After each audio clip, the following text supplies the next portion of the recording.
Have you here. I'm Liam Hanlon. I'm the head of insights for Jump. I joined Jump 6 months ago. For a startup, that's like a lifetime. I'm like a veteran. I think I'm gonna get a pension soon. We've only been a firm really for 2 years. In January of 2024, we had our first client, our first advisor sign up. It was a neighbor of one of our founders. It might have been his brother. We're at 20,000 financial advisors. We did announce an acquisition this week. But we were at 20,000 before that. So maybe we're even higher. Every time I report this number, somebody from our marketing team or like our CSMs ping me angrily and be like, you're way outdated. I'm like, all right, well, I just can't. I'm just gonna have to start saying over 20,000 because that's accurate. We do have about 10 to 15,000 meetings for advisors happening on our platform each day. We've saved something crazy like 300 years of times for financial advisors, but I think most of you are familiar with Jump as a technology. We're an AI meeting assistant. We started as a note taker, and our mission was simple. If you looked at 2018, 2019 Kitces research, you could see that advisors were only spending 17% of their time in client meetings, and they were spending over 10 hours a week or over 20% of their time just doing meeting admin work, post-meeting documentation, pre-meeting prep. That's ridiculous. So our mission statement was give advisors 90% of that time back that they were wasting on meeting admin, everything that relates to it, while elevating the client and advisor experience. And to a large degree, we've succeeded. 60% of our users save between 1 and 3 hours a day. Alongside me is Nate and Nick. Nate, Nick, you guys want to introduce yourselves? Absolutely. Liam, thank you so much for having us on, and hello to everyone in the audience. We're so excited to be here. It's interesting that you guys have only been a firm for about 2 years because we're in a similar boat. We started in July of 2023. So we are really the top video agency for financial advisors. And Sage AI has really been the tool that has made it possible to produce video content at scale. And we have seen that advisors, in the same way that they are embracing AI as a tool for minimizing the time they spend doing meeting admin, they're also buying into the idea that AI should play a crucial role in their marketing, more so than ever in their video marketing. So that's kind of where we're coming from. I unfortunately don't get to claim the title of the most followed CFP professional on social media. I have a piddling little 250,000 followers, but I used it to build my own RIA. I onboarded 172 clients in 9 months. And a lot of the systems that I implemented for my own firm were the starting tools that we used when we started implementing the same for advisors. But if you don't get to be number one at something, you might as well work with the person who's number one at something. So my co-founder here is Nick Meyer. He is the most followed CFP professional on social media. Yeah, that's a fun title to get to claim. I have about 1.8 million total followers across the major social media platforms. Unlike Nate, I did not use my social media presence to build my own RIA because I just started posting videos for fun on nights and weekends, just like fun educational finance videos. But in the course of about a year after doing that, I'd gotten a couple 100,000 followers and a bunch of inbound from big financial brands like Fidelity, Discover, SoFi, TurboTax, and even some non-financial brands like the Golden State Warriors NBA team, which was super fun, to do marketing campaigns with them. So that's what I spent about 4 years doing before linking up with Nate and helping advisors do the same thing. But the majority of my audience was built purely with video content. And I mean, the majority of that was with short form video content. So Nate, let's start with that. What in the world is short form video and why is it so powerful? Yeah, when we first started doing this, we had to spend a lot of time explaining what video marketing was at all because it was a brand new concept to advisors. But I'm sure now for any of you who tune into the Kitces podcast, you're starting to be familiar with names like James Knoll or Kevin Lum, these advisors who are adding hundreds of millions of dollars in net new assets from video marketing. So to keep it really, really simple, there are two formats of video marketing that work unbelievably well for financial advisors. The first one is short form video. This is where both Nick and I cut our teeth. This is your Instagram reel. It's your YouTube short. It is your video content that is less than 60 seconds. It can sometimes go up to 90 seconds, and it's recorded vertically. So it's a 9:16 aspect ratio. The amazing thing about short form video is that it's served to viewers via an algorithmic feed. You don't choose which video you see next when you scroll on Instagram Reels or Facebook Reels, something of that sort, which means that when you post a short form video, you can pretty much guarantee that you're going to be shown to anywhere between 200 and 500 people as a test group. Then, based on the results from that test group, your video might be pushed further. And I would say that this is the leading video format across all of marketing right now. When we think about the lead generation and the engagement for companies in all sectors, short form video is where a lot of people are allocating their time and their money, but that by no means devalues long form video as a tool specifically to build a massive amount of trust with your audience.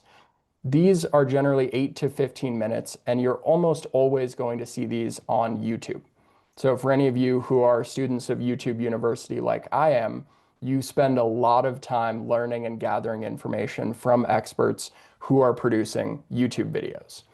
So these ones work exceptionally well to build trust, but they are harder to discover because they're served to viewers via a roster.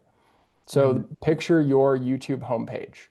Your video is competing against anywhere between 6 and 9 other videos that are perfectly relevant to the person that they're being shown to. So long form video is just more competitive. You need a certain level of existing rapport to really succeed with long form video, which is where the true synergy starts to happen. That's where short form video gathers views, it creates that existing rapport, and then long form video nurtures and further educates your audience. You combine the two and you have a marketing machine that is frankly just unparalleled. That's why advisors are posting these numbers that are in the hundreds of millions and billions of dollars in new AUM using tools like this. So why is any of this important? I just told you about a new marketing idea, but why in the world should you care? At the end of the day, 95% of information shared in a video is retained by the viewer, which means that when they hear it, when they see it, when they read it, all at the same time, they're going to remember it. And they're not just watching cat videos or checking out the next recipe for fried chicken. 50% of investors say that social media impacts who they hired as a financial advisor. 20% said that it was the sole deciding factor. But regardless of the financial opportunities, regardless of all of the different ways that this could benefit a firm, at the end of the day, other people are going to be producing this content. And I just recently saw a report that more than half of Gen Z are getting financial advice from TikTok and similar platforms. The thing is that because the fiduciary community isn't very present on those platforms, frankly, they're getting information from people who either have no idea what they're talking about or they have an ulterior motive. So misinformation is just going to continue to dominate on these platforms until the fiduciary community adds their voice. Not only is this an opportunity to actually build your business and create a new flow of new clients, but it's a way of actually fighting against this wave of people who are saying things that are actively hurting people in their finances. I know this personally because I got in a very public battle with an IUL salesperson when I was creating content full time because he was selling IULs as an alternative to Roth IRAs. Regardless of your opinions on either vehicle, I would argue that they simply can't be compared.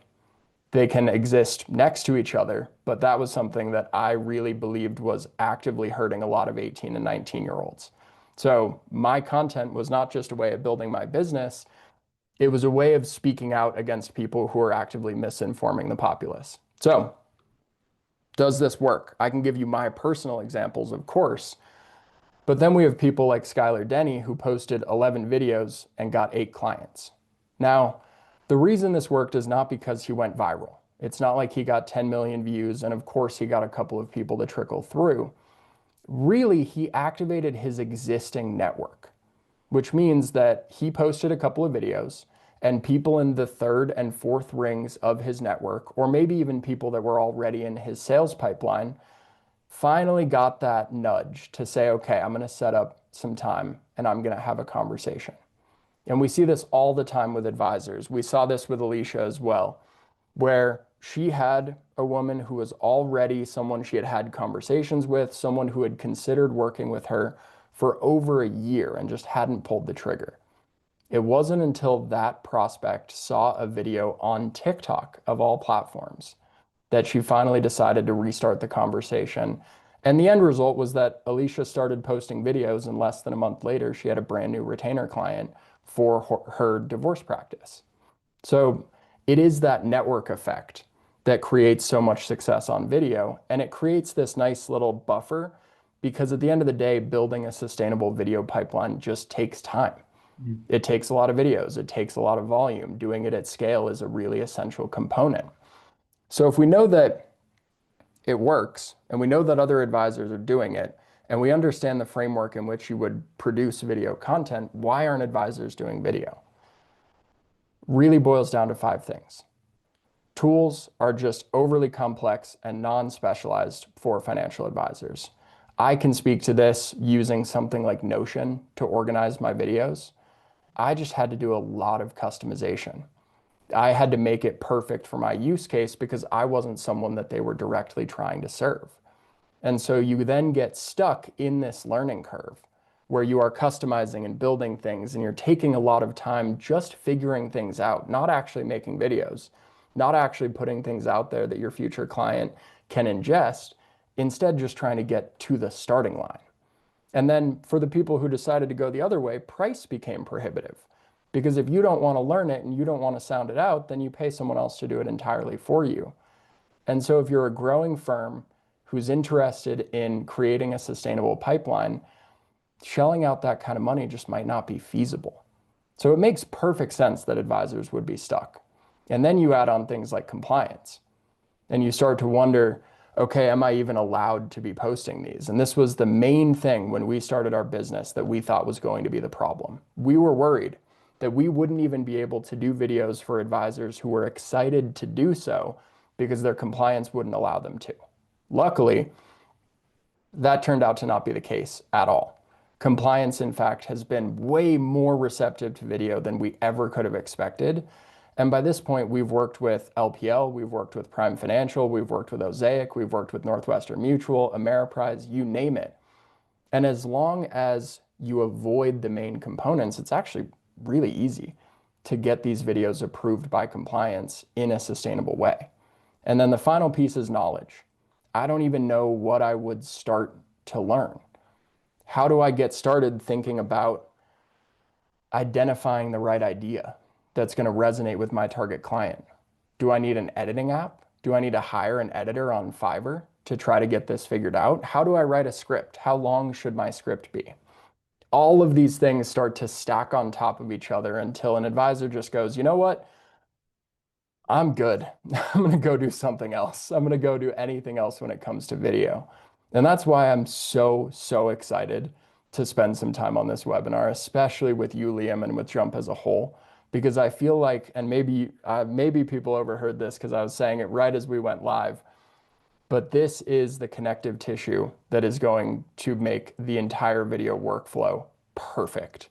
Because now there's a way to identify exactly what your target client is talking about, not from Reddit threads, not from CNBC, but exactly what they said when speaking to their advisor.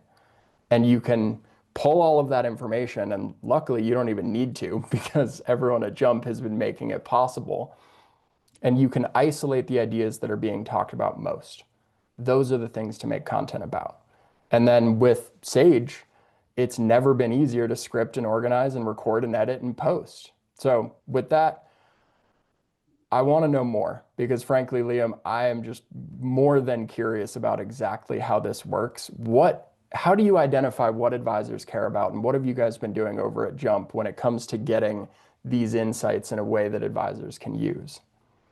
Yeah, great question. Before we jump into that, a few things to note. Number one is I saw a post, it might have been from Cerulli. They ask advisors every year the number one source of prospects for years and years and years. I think for like a million years straight, it was trusted referrals. And for the first time ever this year, it's digital marketing. So for some of the advisors that are like, these guys might be blowing smoke because it's their business. Like Nate and Nick, I mean, Nick has platinum YouTube behind him, I think. Like these guys are only blowing up because the use cases make more and more sense, especially for millennials who are inheriting $84 trillion over the next like 20 years. Like they're relying less on what their parents are proposing and more on what their own due diligence and what they're finding online. And that starts in social media. I think that's just the first channel to get somebody to inspire somebody to look more into your business. So that's number one. Number two is there's some questions in the chat, and I don't want to leave your section without addressing them because they're only questions that you guys can answer. The first one's from Judy. If you use short form, do you also need to be using long form? I think you alluded to this, Nate, but any follow-up on that? Yeah, they work so well in tandem. And Mhm. so my recommendation would be yes, but it is absolutely worthwhile to start with one. So generally, when we work with advisors, we say start with short form because frankly, they're just easier. Right. It takes maybe 4 or 5 minutes to film a short form video. It might take you an hour to film a long form video. And so when you're still getting comfortable on camera and you're starting to understand the whole process, short form video is way, way easier to Yeah. get kind of dip your toes into video marketing. And Mhm. it needs to come first to then strengthen your long form video later. So we've been seeing consistently that about 2 months in, that's when advisors start working on their first long form video after they've posted a solid 20 or 30 short form videos. Yeah, I Okay. will say if you had to choose one, do short form because, like Nate said, it's a lot easier to get started. The algorithmic feed makes it a lot easier for people to discover you. You don't have to be an expert at video packaging, which you have to do on YouTube. Like you have to have a good thumbnail, you have to have a good video title for someone to even consider clicking on your content, and then your content has to be good for them to actually watch it. So there's a bigger barrier to entry there. Okay. Definitely. Okay. So dip your toes in with short form and then go long form after you get comfortable. That's good. Okay. Second one was what/when is the expected saturation point for this technology? You guys have any perspective on that? If not, we can follow up with Jacqueline offline. I think there could be a saturation point, but it is far enough away simply because consumption is expanding well beyond production. Mm. And so the rate at which new people are producing content is slower than the rate at which new people are consuming video content, right? And so even if we see a growth rate, we see more people making video content, they're Mhm. not even keeping up with the new eyeballs or the new time spent consuming video content. Yeah. And so right now we're actually trying to play catch up where there's quite simply not enough content out there to capture all of the people who actively want to be consuming on these platforms. At Mhm. some point, will that start to dilate on the other side? Sure, I could absolutely see that happening. But as of right now, I actually just saw Samantha Russell posted on LinkedIn saying that there are it was 100x fewer content creators on LinkedIn than there are consumers of LinkedIn. I saw that. There's there's no way that we can even keep up with the appetite for this type of content right now. Right. Okay, two other questions. There's three or more. There's actually four on this, but we're going to save the last two for later in this discussion. But two are specifically about compliance. Corey asked, does TikTok still not allow archiving? And how do we post there and stay compliant? And Frank asked, or really stated, that his challenge with compliance is the video scripts all need to be submitted separately with a $50 to $80 cost per video for them to be reviewed and approved. This sounds like an internal compliance. How do you recommend navigating this? He is with Ameriprise. So, two separate questions, but both about compliance. How do you guys talk to advisors about compliance that you're helping? Yeah, so Ameriprise, unfortunately, I don't have a great answer for. The fact that they are still charging advisors to review videos kind of blows me away. Yeah. Working out a package basis where you're like, hey, if I give you 120 videos, can we work out like a price per review type of thing? That Mhm. could be an option. It just depends on how open the compliance is to being flexible. But I will say that Ameriprise is the only platform for advisors that we have ever found that has something like that. Otherwise, it's just a question of how long is it going to take for review. TikTok for archiving, they absolutely can be archived. So everyone, for whatever reason, kind of defaults to Smarsh as the archiving tool for advisors to use. And I frankly would recommend against them. If you are an XYPN member, XYPN Archive does archive TikTok. And they just added it. So that might actually be recent since you looked at it last. And then another one, Sharp Archive, does a great job with TikTok specifically. And they're super cost effective. So there are amazing solutions that have cropped up for archiving across every single platform. Love it. Okay, there are more questions, but there are some fun ones. Also, Frank from Ameriprise, Corey Smith has suggested you just move from Ameriprise. That was Corey's suggestion. I'm not going to advocate for that because I love Ameriprise. But let me talk to you guys now about ideation and really about just some of the cool products that we're developing at Jump. What you're seeing on your screen is actually research done by YCharts. They asked, what do clients care about? What topics are clients most interested in learning about from your advisor? I think if you're an advisor and you're new to this space, maybe you just took your CFP, which Nate and Nick both have. You're like, they're definitely like interested in tax strategies, estate planning, like all the things that are foundational to financial planning, to being an advisor. And it just couldn't be further from the truth, right? Clients really, the first thing they want to talk about and what dominates discussions are market trending news, headlines, investment. Oh, what did Nvidia or crypto do in the last week? This isn't substantial to their success as a client, but this is what they want to talk about. And when your interactions are primarily either email based or that annual review that you're doing with your client, you want to be prepared to answer these questions because even though they're not foundational to the basis of the advice you're giving, we've heard from advisors that if you don't know the answers to these questions, it starts to question it really the client starts to question your integrity and credibility as a financial professional, as a financial expert. So this was interesting. We can move to the next slide. This is really just some research that I found from Broadridge. They do a great annual survey specifically about marketing trends within financial advice. And what they found is it's one of the most painful topics, which is why we have 200 people on this call, which is why there are so many questions in the Q&A. Over 90% of advisors say that marketing is challenging or somewhat challenging, very or somewhat challenging. That's crazy. Advisors don't say that about any other topic within their day-to-day processes. Finding time for marketing is a big one. But that's not because there's not enough time in the day. There certainly isn't, but tools like Jump are giving time back. But it's because each step in this process that Nate had showed a few slides ago has been segmented, right? And you had to go to different places to achieve different things. Even some of the simplest steps in that process would take advisors hours and hours.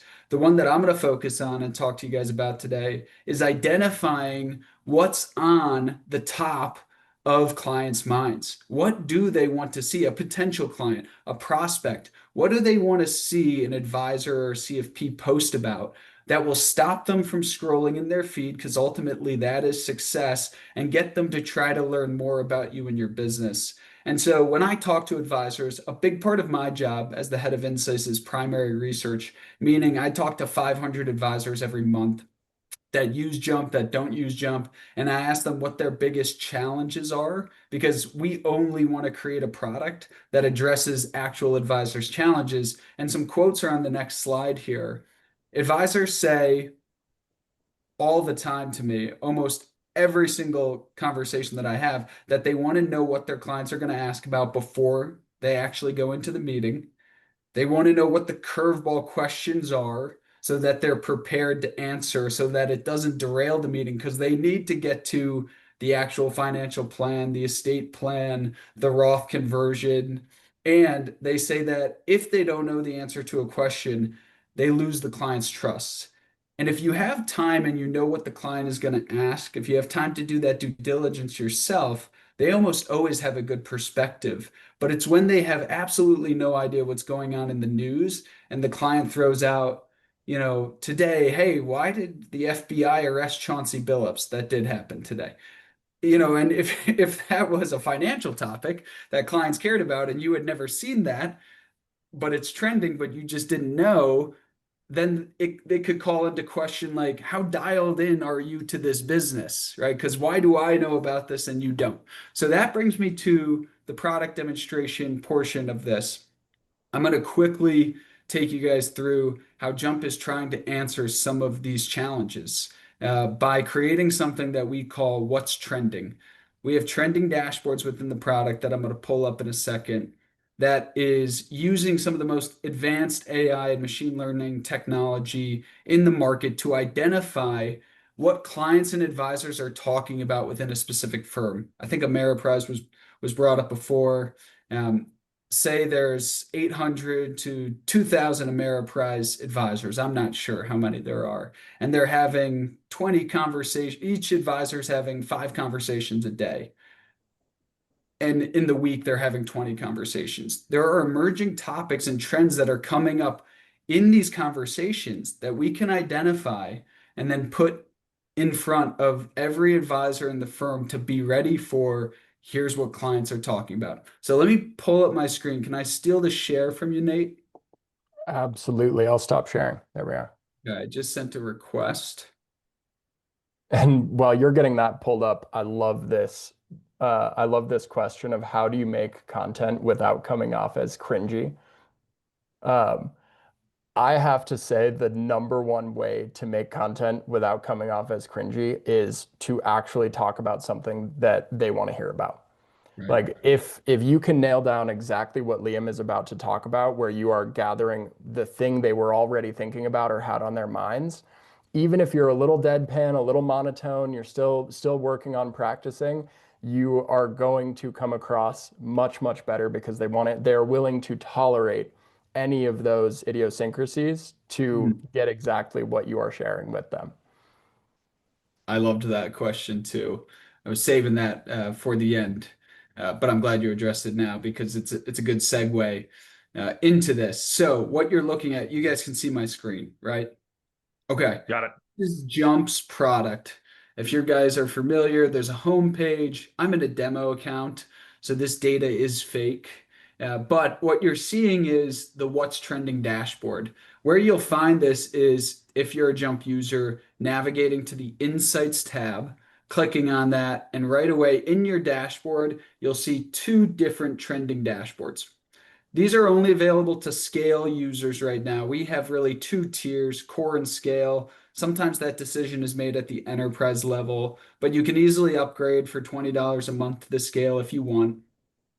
However, what you're looking at is really impressive. So in my conversations, and this is across all of my demo accounts. So we have demos and we talk like we're fake advisors and clients all the time. In those conversations, you can see over the past 30 days in all meeting types, what's trending. Education funding, charitable giving, strategic allocations. These are the topics that are coming up in our demonstrations of the Jump platform. I can change this from the past 30 days to the past 7 days, and I can change it from all meetings to, let's just say, discovery and prospecting meetings, if we've had any of those over the past.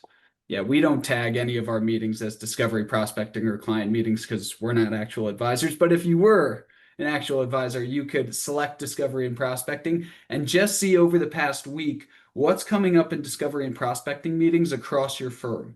And whatever is in this top 5 items, what it's showing you is how far outside of the standard deviation away from its norm it's being discussed in this time period relative to the last time period. So in the past 7 days, strategic allocation is up 150% when compared to the 7 days prior. This is huge because if you're looking at prospecting meetings for just this week, and that's what you see, you know that prospects and clients across your firm are asking about specific topics. This is what I think is the engine for ideation. If you see solo 401k planning is at the top of this list, before you jump into Sage, right, and start creating this video seamlessly, you have your idea and your talk track for what it should be. Let's talk about solo 401ks and let's talk about why they're relevant today and how they apply to whichever group you select here. So let me pause there. Nate, Nick, any questions from you guys about this when you're looking at this? Yeah, Are you able to absolutely. see specific client questions that were asked inside of meetings? Great question. So the answer is right now, no, because this is rolled up at a firm level, and we don't want to expose ever questions that some clients had and that other advisors can see. This actually isn't using a transcript. We're capturing this data live in the meeting. So even if your data retention policy is summary only mode, meaning we don't create a transcript at all, you could still capture this data and get access to a what's trending dashboard. So that's very cool. But we will in the near future have the ability to allow people to customize their experience to get those direct quotes. They'll be able to click into each of these, see the quotes themselves, and get an AI output of why this is trending from a macroeconomic perspective. Great question. Is this going to be just your firm's data, or is it going to be wrapped up from all firms? Like, are you going to be seeing what another firm's clients are trending on, for example? Great question. Only your firm's data for two reasons. Number one, firms' clients seem to be the target audience. If you have an advisor in one firm, the target audience for another advisor is that advisor's clients. That's the closest comparable that we find within our data. If you start comparing advisors from an insurance broker dealer to a small RIA, the topics are wildly different. So we don't want to intertwine those topics. And number two is we never share your data with anybody other than your own firm. This is basically just conversational intelligence data that we're giving back to the advisors. We don't want to give that to anybody outside of their firm. So that's what we're tackling. And we will at some point have a benchmark of what's trending across the entire United States. But for now, we think this is a good V1, version one of this. Yeah, we've been calling it the copy paste. Like the whole goal is just to take your favorite client and copy paste as many times as possible. So I really like this as an opportunity to extract those. And I would call them light bulb moments. Yeah. Like if you can pair a trending moment with a really good response that you gave that made your client's eyes just light up, if you share that in a video like Nick's about to demonstrate, the person whose eyes light up is probably going to be pretty similar to that client that you love and adore. Exactly. And the two other things to mention here on the right, you'll see trending objections. These are just from prospects in discovery calls or in introductory calls or sales and closing meetings. And so what you're seeing is why they said they didn't want to become a client. So preferring do it yourself, they're not ready yet. Again, this is my fake data. I don't have any discovery calls. But if you're an actual Jump user, you'll see these trending objections across your firm and you'll see why clients are saying they or prospects are saying they don't want to become clients. This is huge. Every objection, if a client makes an objection or a prospect makes an objection during a discovery call, it reduces the likelihood that they'll become a client by 15%. But if the advisor successfully handles that objection, it only reduces the likelihood by 10%. So that's a 5% difference or a 33 relative percent difference. That's huge. So handling objections successfully as an advisor on discovery calls is one of the most important things you can do. If you know what they're going to object to before the meeting, that just gives you a level up to be able to handle whatever they're going to say. And the other thing is in asset class discussions, you'll have this if you're scale or core, you'll be able to see across your book of business what types of assets your clients are asking about, which ones advisors are initiating. And so from the client level, if this equities bucket, which is brought up in 29% of my fake calls, if this was majority dark green, meaning the client initiated this discussion, it would really expose an asset class that clients are asking about that I'm not talking about enough. So two other ways just within this dashboard that you could identify and ideate for potential marketing topics. Let me pause there, stop the screen share. Any questions from the audience on any of this? Let's see, we had a couple. We had one that is, what if you're a small firm getting started and you don't have a large quantity of client meetings to generate data? That's from Cindy. Yeah, great question. That's why we're trying to create a benchmark that is a view of the entire United States. But we want to be really intelligent about how we create that benchmark. If you are a small firm, I don't want you to be comparing what's trending to the Northwestern Mutuals of the world because it's just not going to be a one for one. And the last thing we want to do is create a counterproductive trend, right? One that actually throws you off the scent. Now you focus, studying this trending topic, making marketing material around it, and it's not anything that your clients actually want to hear about. That is a worst case scenario for us. So we're working on a benchmark that makes sense for every individual type of firm. Great question, though, Cindy. Yeah. Any others, and then we can go to the demo of Sage. Yeah, I saw one that is it possible to upload previous meeting follow-up emails to Jump so that we can get a better sense of this information? So the idea of kind of backfilling meetings or info as a new Jump user. Great question. We just rolled out the ability to source from all of your client emails. Now, this is on a client or account by account basis. Your account, if you're with LPL, has to approve that Jump can integrate with Outlook, let's say, and the period of time in which they can look back. But we have the ability now to look back at any time period, as long as we have the contact via the email that you're connected with. We can say, hey, Nate and you had a conversation a year ago. They brought up this. Maybe this is something that you want to bring up in your next discussion. That is a source that we are using to feed our pre-meeting prep, our next generation of pre-meeting prep, which comes out in the next 2 weeks here. But something that we just developed and are really excited about. Great question. Nice. I love it. All right. I think people want to see Sage. Nick, would you be willing to oblige them? I think it's time. Let me share my screen here. So now that you know the broad topics that your clients want to talk about from Jump, we can use Sage to take those and turn them into actual specific engaging video ideas that will actually get you views on social media. Because if you just saw that people are interested in strategic allocation or solo 401k setup, it's like, cool, okay, we know the topic, but we don't know exactly what to make an actual video about. Give me 1 second. Actually, get my screen up here. Here we go. But yeah, the entire idea behind Sage is this is the exact platform that Nate and I wish we had when we were cranking out like 20 to 30 videos every single month as CFPs building our businesses, whether that was Nate as an advisor or me marketing for big financial firms. It's never been easier, frankly, to create video content, and that's largely because of Sage. So one of the main components of Sage are these AI content agents that we have built from the ground up, specifically with our knowledge that we've accumulated over thousands and thousands of videos that we've made both for ourselves and for advisors using frameworks that we know work. Plus, we put a little personalized spin on it. I saw that Golem had a question in the chat about how to make sure that all this stuff is personalized. I'll get to that in 1 second.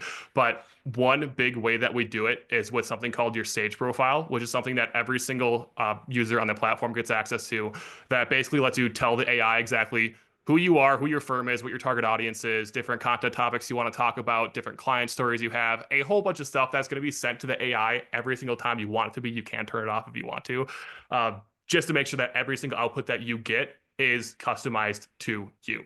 But outside of that, let's go back to actual specific video ideation. So you got the big broad topics from Jump that you want to talk about. A couple that Liam sent over to me yesterday that are trending with advisors right now are Roth conversions and RMDs. So let's go ahead and enter those in as specific topics in our form here. So let's do Roth conversions and RMDs. Just broad topics, just something to give the ideation agent something to think about. And one thing that I will explain before we actually submit this query is that we like to use these forms for the first initiation of the conversation with all of our AI agents, because we want to give them as much information and context as possible about whatever you're wanting to do, whether that's ideate, whether that's script, whether that's write video descriptions.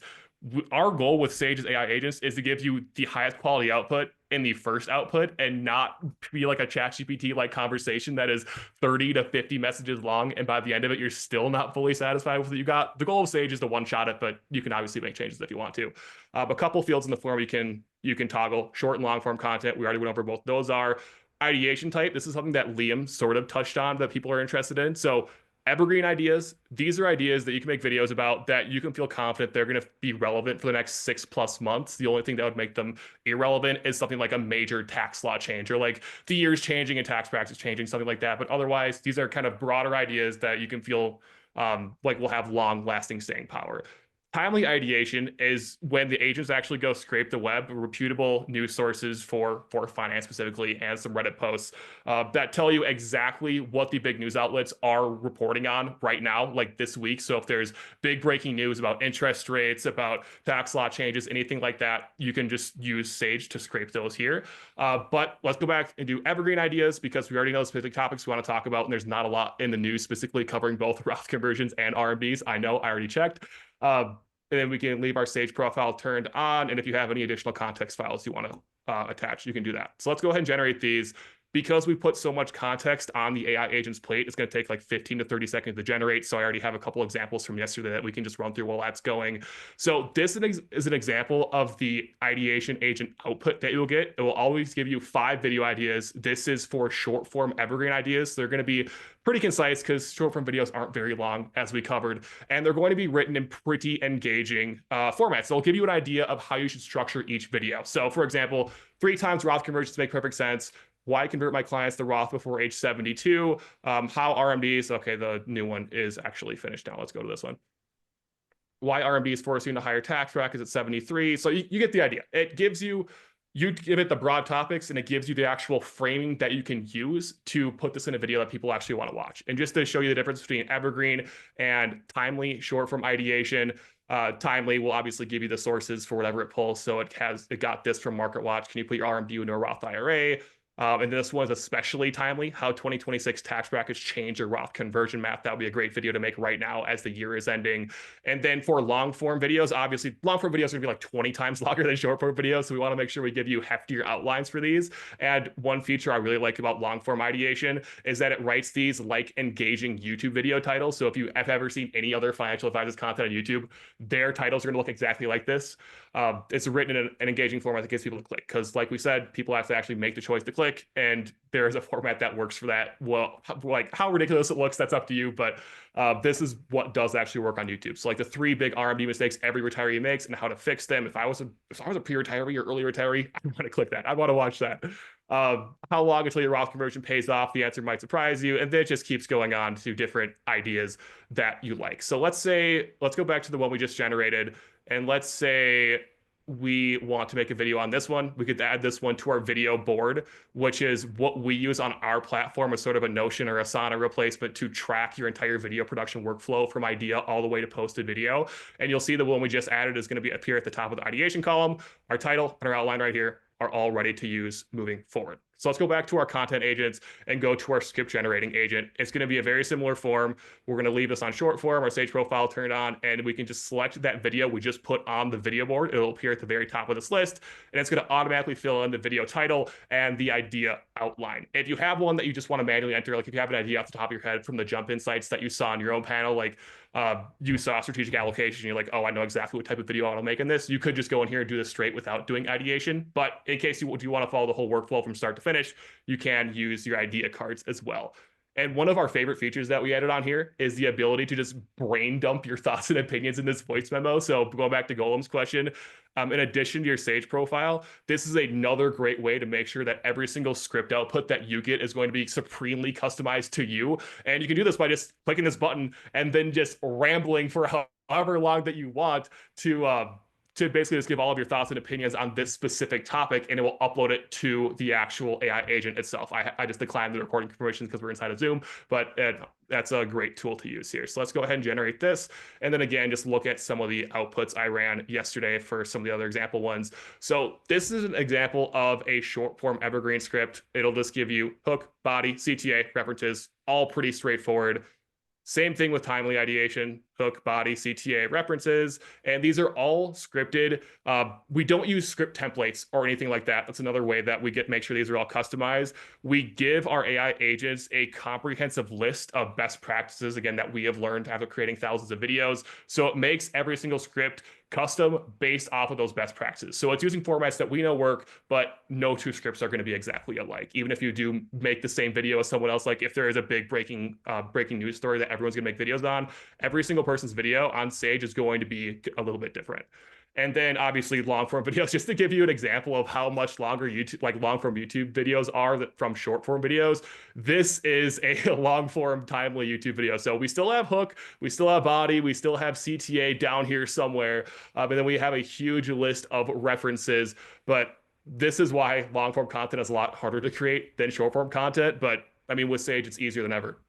I tried making long form YouTube videos back when I was a full-time content creator, and I could never do them consistently because it would literally take me like 2+ full days just to draft my script, and I still wouldn't be super happy with it. So that just was a huge time suck, and it just didn't make sense for me to do those when I compared to the little amount of time that short form videos took. But now that Sage can give you a draft that's like 90% of the way there, 95% of the way there, maybe you have a couple tweaks that you want to make, but it saves you literally dozens of hours per video because scripting is such a huge bottleneck. And one thing that I make sure to point out whenever I show people this is if you use like ChatGPT, Claude, any like normal LLM or AI model, they can sometimes hallucinate. And by sometimes, I mean a lot of the time, they hallucinate the sources that they use when you're asking for like, hey, what's this certain stat? Or like, what's this news story? They might say like cnbc.com/ like some made up URL. You click on it, it's a page that doesn't exist. That doesn't happen in Sage. We made sure to fix that. We make sure that all of these links actually do work. But then here's an example for long form evergreen. It's going to be the same thing. Let's just to give you guys an example of what the content in here would actually look like, let's just read this first line of this hook to see, like, ask yourself while I'm reading this to you, whether this is a video that you would want to keep watching. Because in the end, that's what makes a successful video. So hook here, if you're approaching 73, you're already taking required minimum distributions through your IRA, there's a good chance you're about to make one of 3 costly mistakes that could cost you thousands in unnecessary taxes and higher Medicare premiums. That would make me watch the video. I don't know about you guys. Let me know in the chat if that would make you watch this video. That's pretty good. But yeah, let's go ahead and see the one that we just generated. So why RMB is forcing to higher tax brackets. We don't have to read through the whole thing, but you can edit this, obviously. If it all looks good, you can add it to your video board. It'll automatically update, move it over to the next column, and here you go. Why RMB is forcing higher tax brackets. We still have our title, we still have our idea outline, and then our video script is right inside of here just as we added it. And if you want to make any actual text-based changes, you can do that in here as well. The last step in the actual like pre-drafting process before you record your video is writing your video descriptions. We like to do this before you record your content and get it approved by compliance, so then you can just send your video script and video descriptions all over to compliance at the exact same time because they're both things that need to get approved. And then description writer, fairly straightforward. Similar drop-down menu style, you just select a script from your video board. It's going to pull in the entire script, and then you just tell it which platforms you want to write descriptions for. Since this one is a short-form piece of content, we'll do all of these short-form platforms, so everything except for YouTube long-form.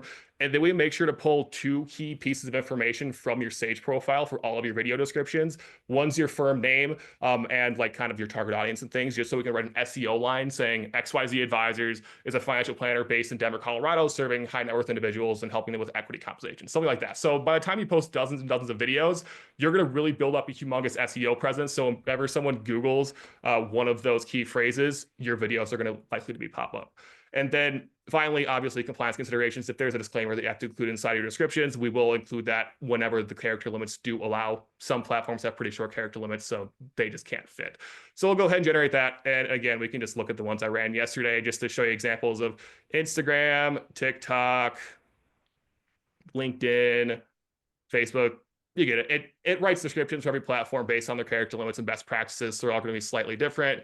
Here's an example for a YouTube long form description. That one's just kind of SEO max, and it just kind of summarizes the entire video. This one is more of a like, hey, here's what you're going to get when you're watching this video. All right, that was a lot, but the one thing Sage doesn't do is actually record your videos for you. I mean, when AI gets to a point where I don't know if it ever is like fully accepted for advisors to use it themselves to appear on there, we will add it to Sage. But as of right now, that's the one thing that you can't do inside of Sage is actually record. But After you do finish recording, you can just go to the production tab, upload the raw footage to our team of video editors. They'll get it back to you based on your brand style guidelines. And then you can also actually post all of your content to every single social media platform through Sage. So again, we really wanted to make this platform the one-stop shop for advisors creating video content. So just to make it as easy as possible for you to actually grow your firm with this stuff, because we see how successful other advisors are with this. But as Liam's study from Broadridge said, people just don't feel like they have the time for this stuff. So we are making it as easy as possible to grow your firm's video content. And Nate, why is now one of the best times of the year to actually get started with it? Yeah. So I have a favor to ask of all of you guys in the audience, which is drop all of your questions into the Q&A, because what I'm going to do is I'm going to talk for another 2.5 minutes, and then we're just going to go rapid fire and answer as many questions as we possibly can before the top of the hour. So let's get into it. There is this thing called Financial Content Primetime, and it is the nexus between New Year's resolutions and tax panic, when suddenly everyone wants to check in on their money and many are considering making a change, whether that is a change from DIY to having an advisor, switching advisors, whatever it happens to be. There is just an unbelievable opportunity when it comes to financial content as a whole. And I saw this personally. When I was posting avidly in 2024, I got almost half of all of my engagement between January and April. So I got 2.9 million views out of 6.9 million total for the year in that period. And I was super confident that whenever I posted a video during that period, I would get about one meeting scheduled. When you look at the data backwards, you see that it was about 1.28 meetings per video filmed. So the bottom one, the meeting scheduled from social media, this is just a screenshot from my Calendly.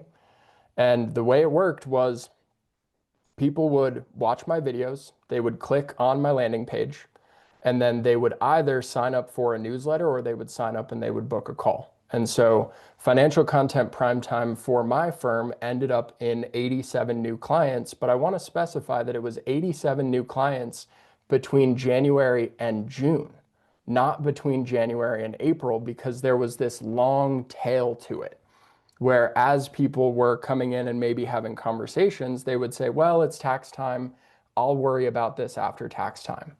And so putting a lot of effort in during Financial Content Primetime allowed me to kind of fill my funnel for the first half of the year and beyond. So that's why Nick and I are going to help 200 advisors launch their video campaigns in 2026. That is the entire goal between now and the end of the year, is to get people set up so that January 1, they are totally ready to go. So what that looks like is that each of these advisors will join Sage Production. I saw a lot of questions pop up in the Q&A on what does Sage cost, what's included, that kind of thing. I'll break down all of that, but I want to make sure I get into the Q&A quickly. If you're on this webinar, and if you choose to sign up for Sage, you're also going to get a written funnel analysis from me. Yes, I am signing up to do 200 of these, and I'm excited about it. And our videographer is going to send you a custom gear list based on your budget, so that you know exactly what to buy to get set up and start filming your first videos. This is going to run through Black Friday, because I'm pretty sure it's not allowed for a company to run some sort of promotion in this time of year and have it not end on Black Friday. So we picked it. Then in December, there will be 3 big things: setting up your social media profiles, building your landing pages, and filming your first 10 videos, all based on the launch plan that I'm going to give you. And this is my baby right now. That's why I keep saying me, is like, I'm going to be the one who's in and leading the 6 coaching calls in January. I'm going to be the one that people reach out to when they have questions or they run into just issues that they need to get solved.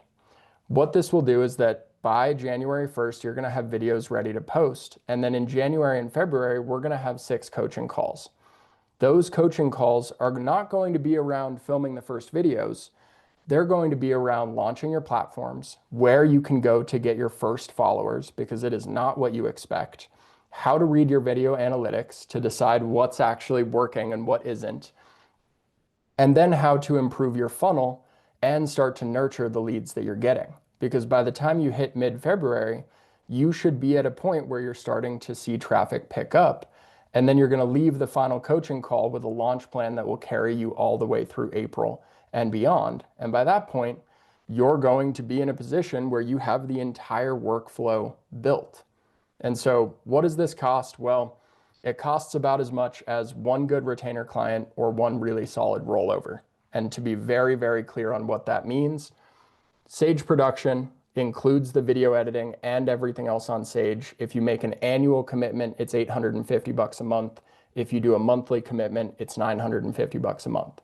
So you spend $5,700 to spin up your entire video workflow. And if one comes through, it's going to be paid for. So that's my piece. And this is obviously something that I'm super excited about. So thank you for letting me tell you guys about it. With that, let's do some questions, shall we? And I think we can, because we're getting close and we're going to see a huge drop off, address questions afterwards as well. Okay. Email, because we'll have an email list. But let me bring up a few of them that I thought were most interesting. Todd had asked, are advisors reading that script word for word, the one that you guys produce, or are they putting their own spin on it? How often do you guys see people following it verbatim versus making their own tweaks? Yeah, so the idea is that our script gets you about 90 to 95% of the way there. Obviously, some of them you'll be like, oh, that's awesome. I don't want to change anything. But there's going to be a couple words that you tweak just to make it sound actually authentic to you. But I mean, being financial advisors, you need to fully script out your content before you submit to compliance. So compliance can approve it and approve everything you're going to say on camera. So that's why we do the scripting process. And we give you guys these script outputs because they're in formats that we know work. So obviously, mix around the words as much as you want to, but try to keep the format the same because that's what we see actually work on social media. Love it. And then one of the other really interesting ones was in your middle column on that last page, Nate, Sage Production. So how does your team actually help with the editing, right? You give them raw footage. What's that process look like and what's the output? Yeah, so one of the really common misconceptions we get is people assume that because we have so much in the AI tools before you record that we would also use AI to edit the videos. But no, we have found that video editing is still best done by people, which is why we have a team of 15 full-time video editors that service all of the advisors on Sage. And so when you record a video, you submit it to them for editing. They will turn it around with captions, with transitions, with B-roll, that kind of thing. And then they'll give it back to you for feedback. And so you can comment before you get the final draft and make any necessary adjustments before they give you the final download link.